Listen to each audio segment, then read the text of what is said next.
Hello বন্ধুরা, আজকে ইনস্টাগ্রামকে কেমনভাবে প্রাইভেট থেকে পাবলিকে করতে হবে। তো চলো আজকে স্ক্রিন রেকর্ডের মাধ্যমে আমরা দেখে নেব। তো আমি ইনস্টাগ্রামকে অন করে নিচ্ছি, তোমরাও ইনস্টাগ্রামটাকে অন করে নেবে। তো ইনস্টাগ্রামটা অন হয়ে গেছে, এখন যেতে হবে আমার প্রোফাইলে। তো তুমিও তোমার প্রোফাইলে চলে যাবে। তো প্রোফাইলে এসে গেছি, এখন দেখো উপরে 3 লাইন দেখা যাচ্ছে, এটাকে ক্লিক করতে হবে। তো আমি ক্লিক করে নিচ্ছি।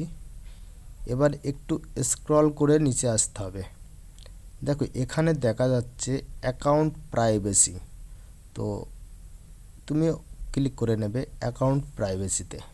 তো অ্যাকাউন্ট প্রাইভেসিতে ক্লিক করার সঙ্গে সঙ্গে দেখো উপরের দিকে দেখা যাচ্ছে প্রাইভেট অ্যাকাউন্ট। তো এখানে ক্লিক করবে। এখানে ক্লিক করা হয়ে গেছে, এখন নিচেতে দেখো যাদের পাবলিক আছে তাদের প্রাইভেট আসবে, যাদের প্রাইভেট আছে তাদের পাবলিক আসবে। তো তুমি তোমার যেটা আছে চেঞ্জ করতে চাইলে এখান থেকে চেঞ্জ করতে হবে। যদি পাবলিক থাকে তাহলে প্রাইভেট করবে, যদি প্রাইভেট থাকে তাহলে পাবলিক করবে। তো যেটা রাখতে চাও সেটা এখান থেকেই সঠিকটা বেছে নেবে।